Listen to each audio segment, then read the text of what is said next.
교재 93페이지 돌았습니다. 계약서 작성입니다. 자, 스토리가 이렇게 갑니다. 여러분 중개활동 방금 잘 들으셨죠? 중개활동이라는 게 영업활동이었습니다. 영업을 하는데 이론적으로 배우셔야 될 거 첫째, 고객을 분석합니다. 고객 중에서 가장 좋은 고객이 논리형 뭐 이런 게 있다 그랬죠. 자, 고객이 분석되고 나면 두 번째, 물건을 분석하는데 시험에서는 물건의 분석이 출제가 됩니다. 이를 뭐라 불렀다? 셀링 포인트다 하여 셀링 포인트는 고객이 바라는 점을 설명해 줍니다. 그렇게 정리했고 고객이 바라는 점이 여러 가지 측면이 있었죠. 기술적, 경제적, 법률적, 정책적 측면이다. 내용은 아주 편안합니다. 쉬어가는 페이지였습니다. 자, 이렇게 해서 이제 중개활동을 잘했습니다. 중개활동을 잘하면 계약이 체결이 되겠습니다. 그래서 지금 단원이 계약의 체결 단계인데 계약의 체결은 물건을 파는 사람 값, 사는 사람 을 사이에 계공사가 중개를 해서 영업을 잘하면 계약이 이루어지고 계약이 이루어지면 뭐를 해야 된다? 계약서를 작성합니다.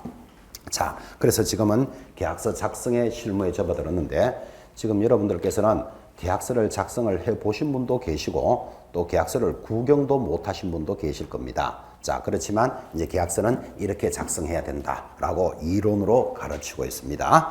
자, 일단 1번 계약 자유의 원칙 이거는 참고로 보시면 되고 2번에서 하나 짚을 거 있죠.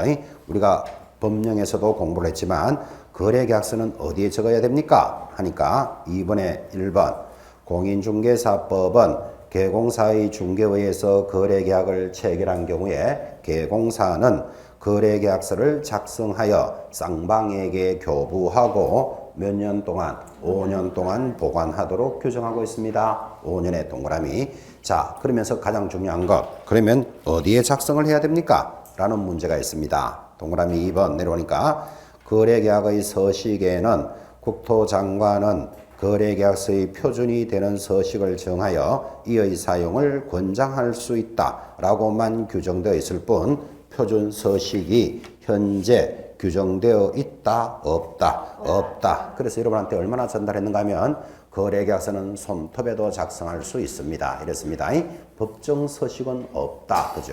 그렇지만 반드시 작성을 하고 몇 년 동안 보존해야 된다, 5년간 보존해야 된다. 라는 내용들이 법령에서 공부를 했습니다. 자, 그리고는 이제 본론으로 갑니다. 계약 체결 전에 당사자의 확인이라는 표현이 있습니다. 자, 이건 무슨 소린가 하니까 이제 계약서를 여러분들이 작성하게 될 때는 무조건 이 사람이 파는 사람, 사는 사람 이렇게 막 작성하면 되는 게 아니고 이 사람이 물건을 파는데 진짜 자기 물건을 파는지 남의 물건을 훔쳐서 파는지를 확인하고 거래해야 되겠죠. 그래서 계약서를 작성하기 전에 주의할 사항이 있다 이렇게 나왔다고요. 자, 그래서 계약서 작성 전에 당사자를 확인하는데 거기 여러분 첫째 줄에 보면 1번 부동산 거래계약 체결을 중개하는 계공사는 계약서를 작성하기 전에 당사자를 먼저 조사해야 되는데 당사자는 자연인인 경우와 법인으로 나누어지고 자연인인 경우에는 줄 것입니다. 능력의 유무와 진정한 소유자의 여부, 진짜 자기 물건인지 또는 처분권이 있는지를 조사해야 됩니다. 거기까지 줄 닦아놓고 법인인 경우에는 법인격의 유무와 처분 권한 등을 확인하는데 법인은 전부 무엇으로 확인한다? 법인 등기부로 확인을 하게 됩니다. 그건 천천히 보시고 자, 이제 뭐를 조사 확인해야 되느냐 하니까 2번에 자연인인 경우에는 이렇게 확인해라 그랬습니다. 자, 자연인 해놓고 첫째 능력을 조사 확인하는데 1. 권리 능력이라는 게 있고 권리의 의무의 주체가 될 수 있는 능력이다. 2번 의사 능력 동그라미 딱 해놓고 자, 그 줄 끝에 보면 의사 무능력의 상태에서 한 법률 행위는 뭐다? 무효이다. 이런 것들을 시험에 꺼야 돼요. 하나 더 갑시다. 이번에는 행위 능력을 조사합니다. 행위 능력의 동그라미. 자, 행위 능력을 조사하는데 1번 미성년자 줄 거고 2번 피한정 후견인 피성년 후견인 밑줄을 딱 긋습니다. 자, 거기까지 체크해 놓습니다. 교재 더 보고 정리합시다. 내려가면 큰 2번 진정한 소유자인지 여부 하여 1번 계공사는 의뢰인이 행위 능력자인지 여부를 확인했으면 그 다음으로 진정한 소유자의 여부를 확인해야 된다. 진짜 주인인지 확인해야 된다 이 말이에요. 그 진정한 소유자의 밑줄을 딱 꺼놓고 이 진정한 소유자인지 여부는 주민등록증 동그라미 등기사항 증명서 등기부를 기준으로 합니다. 예, 마지막 3번 처분권이 있는지의 여부. 개공사는 의뢰인이 진정한 소유자가 아니라면 의뢰인이 처분권이 있는지 여부를 본인의 줄 것입니다. 인감이 첨부된 위임장으로 확인합니다. 까지 줄을 껐습니다. 자, 그까지 놓고 이제 정리 한번 해봅시다. 이런 이야기를 합니다. 계약이 체결이 되면 계약서를 작성을 하게 됩니다.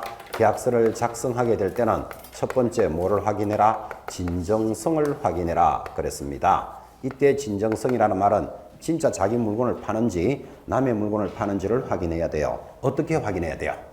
여러분이 개공사라면 그렇죠. 방금 적어줍니다. 등기부 등본을 떼봅니다. 지금은 등기사항 증명서 그러죠. 등기부를 딱 떼보니까 소유자가 갑하고 나타났습니다. 그러면 이 사람이 진짜 본인이 갑인지도 여부를 확인해야 돼. 무엇으로 확인한다? 주민등록증으로 확인하라 그랬습니다. 지금 이것도 간단하게 적지만 여러분들이 반드시 현장에 나가면 그렇게 하셔야 돼요. 계약서를 작성할 때 반드시 등기부 등본은 여러분이 떼볼 수 있죠. 떼가지고 소유자가 누구로 나타났다? 갑으로 나타났다. 그러면 갑인지 여부를 주민등록증을 봅시다. 이렇게 해서 확인하셔야 됩니다. 이거를 확인하지 않아가지고 중개사고가 나면 개공사가 책임져야 돼요. 그죠? 그래서 아주 단순하게 적었지만 중요한 내용이에요. 자, 그런데 여러분들이 손님 보고 진짜 본인인지를 주민등록증 좀 내보시오. 이렇게 하기가 좀 안 쉽죠. 사실은 뭐 못 믿는 것 같고, 그죠? 또 손님 삐지면 계약 안 할 것 같고, 이런 생각도 들 수도 있잖아, 그지? 그러니까 머리를 좀 써야 돼요. 뭐라고 쓰는가 하면 등기부 등본은 여러분이 딱 떼놓고 주민등록증 봅시다. 이제 이건 좀 심하니까 이렇게 말해야 되죠. 우리는 주민등록증을 복사를 해놓습니다. 이렇게 말하는 거예요. 복사해 놓습니다. 이 말은 내놔라 이 말하고 똑같은 말이에요 지금. 그래서 주민등록증을 딱 받아서 그 등기부 등본에다가 복사를 딱 떠나야 돼. 왜 그런가 하면 나중에 계약을 다 체결해 놓고도 나는 그런 아파트를 판 적이 없다 이런 놈이 나온다니까요. 그래서 우리 사무실에 왔다는 증거가 있어야 된다니까. 그죠? 그럼 반드시 조금 이렇게 해 놓으셔야 돼요. 복사해 놓습니다 이래요. 복사해 놓습니다가 무슨 말이다? 내놔라 이 말하고 똑같은 말이에요. 그래서 신분증을 딱 볼 때는 그냥 복사만 하지 말고 사진은 하고 얼굴도 이렇게 딱 맞춰봐야 돼. 그죠? 거기를 위반함으로써 이제 부동산 사고가 나는 거예요. 여러분 은행 같은 데 가보셨죠? 여직원이 신분증 제시하시오 이런 거 보셨죠? 신분증만 봅니까? 복사해 놓습니까? 반드시 본인이 와서 했다는 걸 확인해 놓는다니까요. 그렇게 확인해 놓으셔야 됩니다. 자, 이렇게 해서 진정성을 확인하는데, 자, 그럼 본인이 왔을 때는 그렇게 하면 돼. 그런데 이런 경우가 있나요? 갑의 아파트를 파는데 처가 왔어. 처가 우리는 뭐라 그런다? 대리인입니다. 대리인이 와서 남편 이름으로 되어 있는 아파트를 팔아주세요. 그럴 수도 있는 거잖아. 그죠? 자, 그러면 진정성을 확인할 때 대리인이 왔을 때는 어떻게 확인합니까? 하니까 교재가 뭐라고 이야기했는가 하면 본인의 인감이 첨부된 무엇으로 확인한다? 위임장으로 확인한다. 그랬습니다. 이때 본인의 인감할 때 본인은 처다 남편이다. 그 남편의 인감이 첨부된 위임장으로 확인합니다. 이것을 우리는 진정성의 확인이다. 그렇죠? 반드시 현장에 나가면 이렇게 확인하셔야 됩니다. 자, 이게 지금 이제 교재에서 쭉 지나갔지만 자연인, 여러분과 저와 같은 사람을 자연인이라고 본다면 자연인일 때는 이렇게 확인하면 돼. 근데 이 사람이 법인이다. 그럼 예를 들면 이 물건을 팔러 온 자가 코롱 주식회사에서 공장용지를 팔러 왔다. 그럼 우리말 하면 법인이 왔다 이 말이에요. 법인하고도 여러분 거래 많이 할까요? 작게 할까요? 아주 많이 합니다. 이런 밖에 나가면 이런 자연인하고 거래하는 것뿐만 아니라 밖에 나가면 뭐 신도리코가 복사기인 줄 아시죠? 신도리코 대리점 할 만한 점포를 하나 구해주세요. 이런 의뢰 많이 받습니다. 또는 CNU가 편의점이죠. CNU 편의점 할 만한 점포 하나 소개해 주세요. 이런 의뢰 많이 받습니다. 그럼 CNU 뭐 이런 것들은 전부 다 법인으로 유지한다니까요. 파리바게트 할 만한 점포를 하나 구해주세요. 그런다니까요. 그러니까 법인하고 거래할 일도 많습니다. 특히 여러분들은 법인하고 거래하다 보면 중개보수가 잘 나오죠. 법인들은 이런 중개보수 가지고 애먹일 사람들이 아니잖아. 그죠? 그래서 법인하고 거래하면 상당히 효과도 괜찮습니다. 자, 그러면 코롱 주식회사가 공장용지를 팔러 왔습니다. 그러면 진정성을 확인하라 그랬죠. 어떻게 확인한다? 법인 등기부 등본을 떼보는 거예요. 똑같아. 법인 등기부 등본을 떼보면 그게 대표이사 누구 이런 게 나타난다니까요. 대표이사임은 무엇으로 확인한다? 주민등록증으로 확인합니다. 똑같습니다. 자연인이나 법인이나. 그런데 코롱 주식회사가 공장 용기를 파는데 대표이사가 오는 게 아니고 총무과장 이런 사람이 올 수도 있잖아요. 그러면 대리인이 왔다 이 말이에요. 그러면 반드시 코롱 주식회사라는 회사에 인감이 첨부된 무엇으로 확인한다? 위임장으로 확인합니다. 그래서 법인하고 거래를 해보시면 법인 직원들은 회사의 위임장을 다 가지고 다닙니다. 그래야 거래가 되니까. 그죠? 그래서 자연인이나 법인이나 확인하는 것은 똑같다. 개념을 잡으셔야 됩니다. 자, 이제 두 번째가 그러면 진정성은 진짜 자기 물건은 맞아. 진정성은 확인이 되었으면 이번에는 처분할 능력을 확인해야 된다. 그렇게 내려갔습니다. 자, 처분할 능력에 인간들의 능력에는 권리 능력이라는 것도 있고 그리고 적으셨지만 처분할 능력에는 의사 능력도 있고 또 뭐가 있다? 행위 능력이라는 게 지나갔습니다. 자, 그런데 능력에는 권리 능력, 의사 능력, 행위 능력이라는 게 있지만 권리 능력은 여러분들이 사실상 확인할 필요가 없습니다. 왜 권리 능력을 확인할 필요가 없는가 하면 권리 능력은 인간이 출생해서부터 죽을 때까지 가지는 능력을 권리 능력이다. 그래요. 다시 권리 능력이 뭐라고요? 인간이 태어나서부터 죽을 때까지 가지는 능력이에요. 그러면 태어나서부터 죽을 때까지 가지는 능력이니까 모든 인간은 권리 능력이 있는 거예요. 그러니까 특별히 저 사람한테 권리 능력이 있는지는 여러분 확인할 필요는 없다 이 말이에요. 그럼 이건 이론상으로만 아는 거예요. 권리 능력을 확인해라 이 말은. 이 권리 능력이 있어야만 등기가 됩니다. 권리 능력이 있으니까 등기가 된다는 말은 인간만이 등기할 수 있다 이 뜻이에요. 자, 그런데 죽은 사람 이름으로 등기하는 경우가 있다 없다? 있어요. 이게 이제 부동산 사기꾼 이런 것들이 있어요. 죽었는데 부동산 등기하는 거예요. 이런 등기를 뭐라고 부른다? 허무인의 등기라 그래요. 그래서 어떤 범죄의 모습으로 나타나겠죠.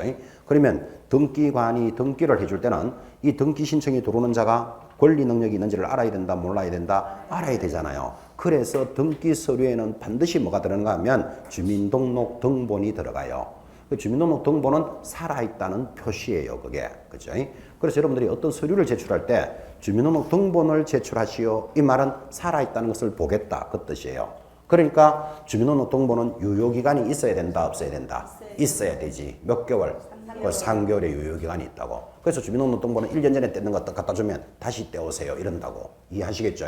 그래서 살아있다는 표시로서 주민등록 등본이 반드시 들어갑니다. 덤으로 기억합니다. 등기 신청 서류에는 주민등록 등본이 들어간다. 이거 기억해 놓으셔야 돼요. 왜? 권리 능력을 보려고 그런 거라. 그죠? 자, 그런데 출생해서부터 가지는 능력인데 출생하기 전에 그러니까 뱃속에 있는 아기가 있어요. 뱃속에 있는 아기를 뭐라 부른다? 태아라 부르잖아. 태아는 인간이다? 아니다? 아니라고. 권리 능력이 없다고. 그죠? 그래서 인간이 태어나서부터 죽을 때까지 가지는 능력. 이거를 권리 능력이고 모든 인간은 가지고 있는 거예요. 그런데 태아는 인간으로서 안 봐주는데 상속은 태아도 상속된다. 이런 건 있어요. 그건 해당되는 법에서 그래 인정해 주는 거예요. 우리는 이제 그런 것 좀 따질 논할 바는 아니고. 권리 능력이라는 것은 인간이 태어나서부터 죽을 때까지 가지는 능력이에요. 자, 그럼 이런 사람 있나요, 없나요? 하늘만 쳐다보면 1시간씩 실실실 웃는 사람이 있어요. 그걸 우리는 한정지산자다 그래요. 황사 오는 날마다 입 벌리고 더 잘 웃어요. 그럼 한정지산자는 권리 능력이 있다, 없다? 있다. 인간이잖아. 그 개념 좀 잡아보시기 바랍니다. 하늘 쳐다보고 하루 종일 입 벌리고 웃는 자 있습니다. 자세는 펑퍼짐하게 앉아가지고 우리는 그를 금치산자다 이렇게 부릅니다.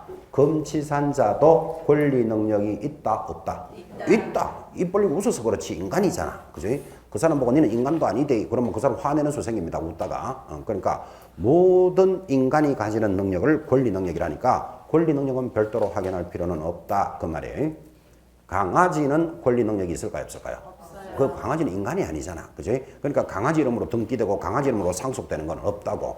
근데 외국 같은 데는 가끔 뉴스에 보면 뭐 자기 전 재산을 강아지에게 상속했다 뭐 이런 거 나오죠. 그죠? 그런 외국에는 그런 법도 있는 모양이라. 그죠? 우리나라에는 권리 능력을 인정하지 않습니다. 자, 그러니까 권리 능력이라는 것은 가볍게 그냥 이론상으로만 알면 돼. 그냥 모든 인간이 가지는 능력이다. 됐고. 그런데 계약서를 쓸 때는 의사 능력과 행위 능력은 확인해야 돼요. 자, 이제 여기서부터 이제 짚어야 되는데 의사 능력이 있는 자는 행위 능력을 갖추고 있다. O, X. X입니다. 일단 X. 다시 반대로 해보겠습니다. 행위 능력이 있는 자는 의사 능력을 갖추었다. O입니다. 일단. 그럼 지금 여러분한테 뭐를 물었는가 하면 능력의 범위를 알고 있느냐를 물었습니다. 근데 좀 헷갈립니다. 헷갈리는 분은 지금부터 이제 앞으로 수업할 때까지 이렇게 갑니다. 의사 능력은 우리끼리 5살이 가지는 능력이다. 우리끼리 약속을 합시다. 그 다음 행위 능력은 우리끼리 19살이 가지는 능력이다. 이렇게 나이를 한번 딱 넣어봐요.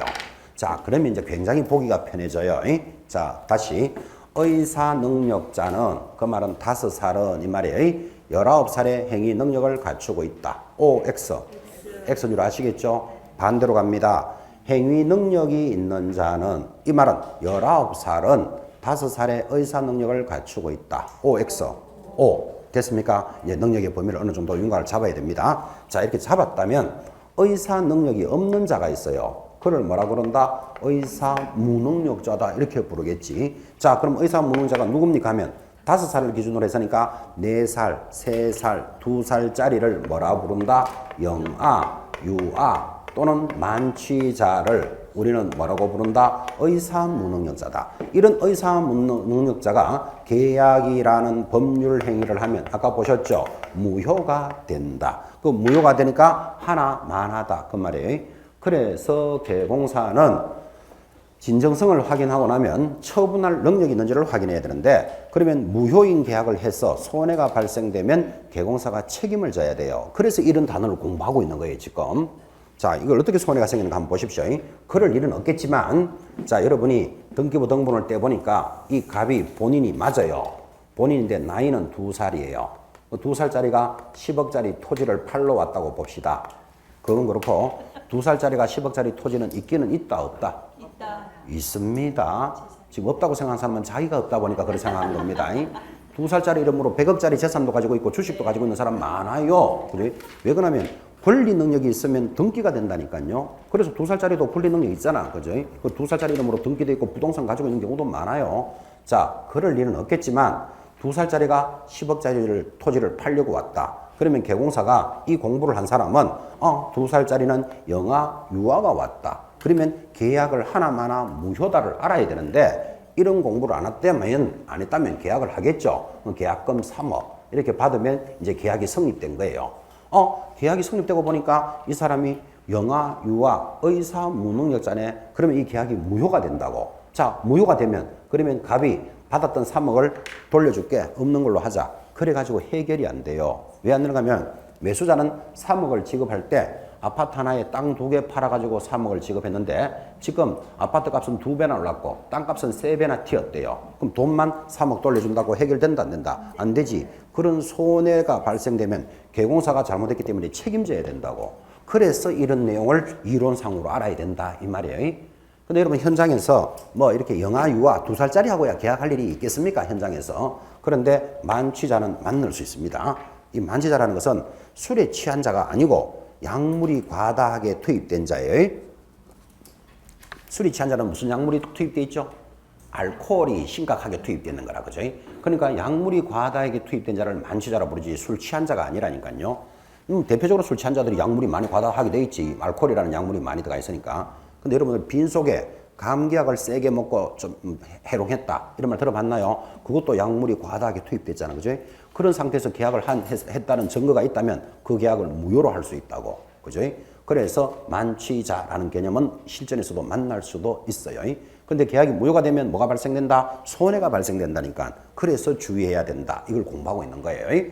자, 그러면 행위 능력은 우리끼리 말할 때 19살이 가지는 능력이다. 이렇게 잡았는데 행위 능력이 없는 자가 있어요. 행위 능력이 없는 자를 뭐라 부른다? 행위 무능력자다. 그래요. 근데 우리 요즘은 민법은 제한 능력자 그래요. 같은 말이에요. 행위 무능력자가 19살이 안 되는 능력이에요. 자, 19살이 안 되는 자가 어떤 자지요? 18, 17, 16살짜리를 이야기하잖아. 그죠? 그러니까 우리는 이를 뭐라 그런다? 미성년자. 그죠? 그리고 한정치산자. 또 그리고 뭐 한정치산자. 또 검치산자를 뭐라 부른다? 행위 무능자라 부르는데 지금 민법은 한정치산자를 뭘로 바꾸었다? 피한정후견인. 검치산자를 피성년후견인 이렇게 바꾸었다 그랬죠. 민법은 바꾸어졌는데 해당 개별법에서 아직 안 바꾸었기 때문에 이 두 마디를 같이 혼용해서 씁니다. 그래서 여러분들은 우리 중개사법은 아직도 한정치산자, 검치산자 그래요. 자, 그런데 중요한 것, 이 사람이 예를 들면 나이는 12살이에요. 자, 12살짜리가 본인임을 확인해 보니까 본인이 맞아. 12살짜리가 10억짜리 토지를 팔러 왔습니다. 12살짜리 이름으로 10억짜리 토지가 있기는 있다, 없다? 있다. 없다고 생각하는 사람은 어떤 사람이죠? 본인이 없죠. 자기가 재산이 없어서 그래요. 재산 없어서. 12살짜리도 10억짜리 토지 있습니다. 그럼 미성년자가 재산을 거래하러 왔다. 그럼 여러분이 딱 보니까 미성년자는 행위 무능력자잖아요. 그 행위 무능자고 법률 행위를 해버리면 뭐 한다? 취소할 수 있다. 이걸 기억해 놓으셔야 돼요. 그래서 취소할 수 있기 때문에 행위 무능자의 법률 행위는 어떻게 해야 된다? 추인하여야 한다. 추가로 인정해야 된다. 이거를 민법에서 배웁니다. 그러면 미성년자를 추인할 수 있는 사람은 누구? 부모가 있습니다. 부모가 추인을 합니다. 그러니까 이 말이겠죠. 미성년자 이름 적어놓고 거기다가 김아빠, 이엄마 하고 같이 동의를 해줘야 된다고. 그래야 이 계약이 유효하게 성립한다고요. 자, 다시 같은 행위 무능자조 중에 미성년자도 있지만 한정치산자, 검치산자도 있잖아요. 그럼 이런 말이죠. 등기부 등본을 때 보니까 나이는 42살이에요. 42살을 무슨 나이라 그런다? 꽃다운 나이 그래요. 꽃다운 42살인데 10억짜리 토지를 팔러 왔는데 이 사람은 하늘만 쳐다보고 한 시간씩 실실실 웃는 거예요. 자, 그러면 한정치산자가 거래를 하러 왔다. 그럼 한정치산자도 뭐다? 행위 무능력자잖아. 저 한정치산자하고 거래하면 취소할 수 있어요. 취소가 들어가면 손해가 발생한다 그랬잖아. 그러니까 뭐 해야 된다? 추인하여야 한다 그랬잖아. 그죠? 그러면 한정치산자나 검치산자를 추인할 수 있는 사람은 후견인이 있습니다. 그래서 법원으로부터 이 사람은 한정치산자요, 검치산자요라고 선고를 할 때는 이 사람의 법률 행위를 도와주는 후견인을 지정을 합니다. 그게 어디 나타난다? 가족관계등록부에 나타나. 그죠? 가족관계 등록부에 나타납니다. 그래서 후견인의 동의를 받고 거래해야 돼. 후견인의 동의를 안 받고 거래하면 어떻게 된다? 그 행위를 취소할 수 있다. 취소가 들어가면 손해가 발생된다니까. 그죠? 여기까지가 여러분들이 계약서를 작성하기 전에 체크하셔야 될 내용이었습니다. 첫 번째 뭐를 확인하라 그랬지요? 진정성을 확인하고, 진정성이 확인하고 되면 처분할 능력을 확인해야 된다. 까지가 이제 계약서 작성에 관련되는 내용이었습니다. 오른쪽에 합니다. 법인인 경우에서 아까 다 이야기했습니다. 법인인 경우에는 무엇으로 확인하라 그랬죠? 법인 등기부 등본으로 확인합니다. 가볍게 읽으시고 이제 4번에 내려가시면 공동소유의 경우에 조사 확인하여 이것도 시험에 비교적 잘 나오는데 거기 공유와 합유 있습니까? 공유 동그라미, 합유 동그라미, 큰 2번에 총유 동그라미. 오늘 여기까지 수업이 진행되겠습니다. 자, 공동소유랍니다. 자, 공동소유인 경우에는 개공사가 계약서를 확인할 때는 어떻게 확인해야 되나? 공동소유가 들어왔고 공동소유는 이렇게 그림으로 이해를 해봅니다. 자, 이제 계약서를 쓰기 전에 이 사람의 진정성을 확인해 보라 그랬잖아요. 등기부 등본과 주민등록증으로 확인을 해보니까 등기부 등본에 이렇게 나옵니다. 이 부동산은 김갑동 외 3인이 공유로 되어 있다. 등기부가 이렇게 나타난다니까요. 그러면 이 부동산을 몇 사람이 가지고 있다고요? 김갑동 외 3인, 그 4명이 공유로 가지고 있다. 이 말이에요. 그 4명이 가지고 있으니까 공동소유라 그런다고. 다시 등기부를 떼보니까 김갑동 외 3인 합유 이렇게 되어 있습니다. 이 말은 무슨 말이죠? 4명이 합유로 가지고 있다. 이 뜻이에요. 다시 등기부 등본을 떼보니까 무슨 고등학교 동창회 1동 이런 건물도 있다 없다? 있죠. 이런 동창회나 또는 선산 김씨 무슨 공파 일동. 우리는 이거를 종중이라 그럽니다. 이런 권리 능력 없는 사단 재단을 뭐라고 부른다? 총류다. 이렇게 부른다고. 그죠? 여러분 무슨 고등학교 동창회 건물이다. 이런 거 본 적 있습니까? 이거 총류입니다. 또는 김해 김씨 충정공파 일동 이런 등기가 돼 있다니까요. 우리는 이를 뭐라 그런다? 종중이라 그래요. 종중의 모습을 권리 능력 없는 사단 재단을 총류라 부른다. 이 뜻이에요. 자 이제 한마디로 다 정리하면 물건은 하나인데 이 물건을 여러 사람이 소유해요. 여러 사람이 소유하니까 그것을 뭐라고 부른다? 공동소유다라고 부르고, 공동소유에는 지금 세 가지가 있었잖아요. 공유, 또 뭐 합유, 그리고 총유가 있다. 그럼 이런 물건을 거래할 때 개공사는 무엇을 확인해야 되느냐? 지금 이 단원이잖아. 그죠? 자, 이 단어는 민법의 계약법에서도 열심히 공부하게 됩니다. 배우신 분은 복습이고 안 들으신 분은 이제 예습으로 따라가는데, 일단 이런 물건을 거래하려면 지분이 있나 없냐부터 알아야 돼. 지분의 유무. 공유는 지분 있다 없다. 지분 있다. 합유 지분 있다. 총유는 지분 없다. 이거 암기하셔야 됩니다. 민법은 이해 과목입니다. 그러지만 암기할 것은 암기도 해야 됩니다. 자, 그러면 지분이 있다 없다를 결정했습니다. 있다 없다가 나왔으면 이 지분을 처분하는 문제는 어떻게 됩니까? 지분의 처분. 공유는 자유롭게 처분합니다. 합유 동의받고 처분합니다. 총유는 지분을 어떻게 처분합니까? 총유는 지분이 없다 그랬잖아요. 지분이 없으니까 지분을 처분할 수 없다. 그럼 지분은 그렇고 전체물은 어떻게 관리합니까? 하니까 공유는 전체물에 대해서는 자유롭게 처분합니다. 합유 동의받고 처분합니다. 총유는 규약이 있으면 규약에 따라서 전체물을 처분하는데, 규약이 없다면 사원결의서로서 전체물을 처분할 수는 있다까지 왔습니다. 요거는 암기해야 됩니다.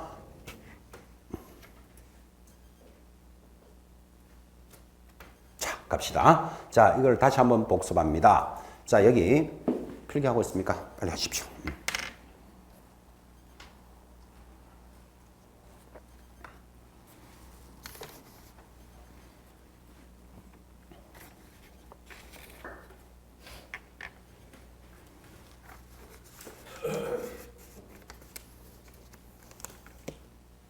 자, 필기 다 됐습니까? 다시 복습합니다. 이쪽으로 봅니다, 이제. 자, 이 부동산을 떼보니까 김갑동 외삼인 공유로 되어 있습니다. 근데 김갑동 씨가 뭐라고 이야기하는가 하면 이 10억짜리 토지의 50%가 내 지분이다 이럽니다. 공유에는 지분 있다 없다. 지분 있다고 등기부에 나타난다니까요. 그런데 그 김갑동 씨가 내 지분을 처분해 주세요 그럽니다. 그러면 이 지분은 어떻게 한다? 자유롭게 처분해라. 매수자 만나서 거래해라 이 말이에요. 그런데 김갑동 씨가 자기 지분은 50%인데 이 물건 전체를 팔아달래요. 그러면 다른 사람의 동의서가 있나요? 이렇게 확인해야 된다. 그럼 이거 틀렸네요. 전체물을 처분할 때는 어떻게 한다? 전체 동의를 받아야 한다. 이 뜻이죠. 지금 무슨 말 이해하시겠죠? 전체 동의를 받고 거래라. 필기 막 했는 사람 신경질 살짝 나면서 고치면서 공부하셔야 돼요. 그렇게 하라고 지금 틀리게 살짝 적어준 거예요. 자, 다시 이쪽으로 갑니다. 2번 김갑동 외 3인이 합의로 등기가 되어 있습니다. 합의로 등기가 되어 있는데 김갑동 씨가 여기 내 지분이 50%다 그럽니다. 합의에 지분이 있다 없다? 있다. 합의도 지분이 있습니다. 근데 저 사람이 자기 지분 50%를 팔아주세요 하면 어떻게 한다? 전체 동의받아야 돼. 지분을 팔더라도. 됐죠? 그런데 저 물건 전체를 팔아주세요 하면 당연히 전체 동의. 그건 말할 것도 없고. 자, 이 부동산이 무슨 고등학교 동창회 건물이다. 김해 김씨 무슨 공파 일동이라는 총류의 모습인데, 여기 김갑동이라는 종중 대표자가 와가지고 여기 10억짜리 토지에 내 지분이 50%니까 내 지분을 좀 팔아주세요 그럽니다. 자, 그러면 총류의 물건에 대해서는 지분 있다 없다? 지분 없어요. 그러니까 자꾸 지분을 팔아달라 그러면 자기들끼리의 지분은 있는지 모르지만 법률적으로는 인정 안 되는 거예요. 다른 데 가보세요 이래야 된다고. 자, 그러니까 지분을 처분할 수는 없다. 그런데 저 김갑동 씨가 저 땅 전체를 팔아주세요 그럽니다. 그러면 전체물을 처분할 때는 종중이나 동창회에는 약속이 있습니다. 규약. 그죠? 예를 들면 동창회 회칙 보셨나요? 몇 해 졸업생을 회원으로 하고 회비를 얼마를 내는 자를 회원으로 인정한다. 어떤 물건을 거래할 때는 구성원의 동의가 있으면 하고 바쁜 것은 회장이 알아서 할 수 있다. 뭐 이렇게 규칙이 있잖아. 그죠? 규칙이 있으면 규칙에 따라서 처분을 합니다. 근데 규칙이 없다. 그러면 사원 결의서라는 말은 전체 동의서라는 뜻이에요. 전체 동의서로서 뭐를 처분할 수 있다? 전체물을 처분할 수는 있다라는 단언입니다. 자, 민법적인 소양까지 해서 여러분들은 계약에 관련된 아주 가벼운 한 발을 디디셨습니다. 이게 공동소유의 물건입니다. 특히 여기서 시험에 잘 나온다는 것은 합유가 잘 나옵니다. 왜 잘 나오는가 하면 합유는 지분을 인정하면서도 지분을 파는데 동의받도록 했어요. 그래서 이 합유가 우리 실제 사회에 나가면 무슨 조합의 모습이 합유예요. 이 조합이라는 것은 동업자 관계다. 이 동업자를 뭐라고 부른다? 조합이라고 불러요. 이런 거 들어보셨나요? 신용금고협동조합 들어봤나요? 신협, 그죠? 신협에 가보면, 여러분 신협 돈 통장 거래하려면 조합에 가입하세요. 이런 말 들어본 적 있나요? 가입한 적 있죠? 조합비 내봤어요? 얼마? 10,000원. 그 정도 받을 거예요. 예전에는 한 1,000원만 해도 되는데 요즘은 그래도 10,000원은 내세요. 그래요. 조합비라는 말이 조합이기 때문에 그래요. 그러면 그 신용금고협동조합에 돈을 거래하는데 조합비를 내면 내가 조합원이 되잖아. 조합원이 되면 이제 동업자가 되기 때문에 앞으로 그 뭐 세제 혜택 같은 게 있습니다. 그런 뜻이에요. 그럼 조합비 10,000원 내는 것에 대해서 그게 이자 붙는다 안 붙는다? 그건 안 붙어요. 회비이기 때문에. 근데 그 대신에 나중에 이 신협이 1년을 결산을 하고 나면 이제 이익이 생기면 배당을 해줘요. 배당을 해주는데 10,000원 조합비 내봤자 배당 670원 이런 거부터 670원. 그런데 만약에 조합비를 내가 1억을 내겠어. 그러면 사정 확 달라져요. 조합비를 1억 내버리면 동업자 관계에서 내가 1억이라는 지분이 가지고 있잖아. 그러면 의결권 힘이 더 세지는 거예요. 그러면 1억에 대해서 배당이 나올 때는 아까 10,000원에 670원이면 1억이면 670만 원을 배당 받을 수 있는 거예요. 그죠? 그렇게 하는데 근데 내가 회비 조합비를 1억 낼게요 하면 신협에서 받는다 안 받는다? 안 받아. 1억 받아버리면 이사장 바꿔야 되는데. 그죠? 무슨 말인지 대충 느낌 오시죠? 그죠? 그래서 거기 이사장 이런 사람들은 대체적으로 한 2, 30억 투자해요. 그래서 그걸 이사장도 하고 뭐 전무도 하고 뭐도 하는 거라. 그죠?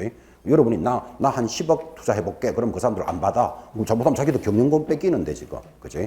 스토리 어떻게 하는 줄 아시겠죠? 그래서 보통 조합비 그냥 10,000원만 내세요. 그래요. 옛날에는 1,000원만 받았는데 요즘 10,000원 받더라고요. 그러니까 여러분들이 이것도 한번 잘 생각해 보시면 돼요. 이 신협이 장사가 잘 되는 곳이다. 그러면 조합비를 돈 1,000만 원 정도 내놓으면 이자 받는 것보다 훨씬 덕이 될 수 있어요. 그 대신에 이제 조합비는 배당 받는다 그랬잖아요. 이 사업이 잘 됐을 때. 그럼 사업이 안 됐다면 배당을 한 푼도 못 받을 수도 있어. 위험 부담은 있죠. 그지? 그런 것들도 한번 확인해 볼 필요는 있습니다. 자, 그래서 밖에 나가면 무슨 조합이라는 형태가 등기가 되면 무엇으로 등기한다? 합의로 등기한다고. 그래서 조합을 뭐라 부른다? 동업자 관계이기 때문에 동업자들은 자기 지분을 처분할 때도 전체 동의를 받아야 돼. 그죠? 전체 처분할 때는 당연히 전체 동의겠죠. 그죠? 그렇게 이해를 하시면 앞으로 민법 들을 때 상당한 도움이 좀 될 수 있을 겁니다. 거기까지를 정리합시다. 자, 이제 다음 주 수업 한번 예고 한번 해봅시다. 그 한 페이지 넘기시면 96페이지가 다음 주 수업의 주택임대차 실무입니다. 그리고 이제 다음 주가 이제 우리 12월 입문의 마지막 과정에서 이제 여러분이 제일 재미있어 하는 주택임대차 보호법, 또 상가임대차 보호법, 그리고 경매, 매수신청 대리해서 여러분들 전체를 한번 빠르게나마 볼 수 있는 시간을 그렇게 가져가도록 할 겁니다.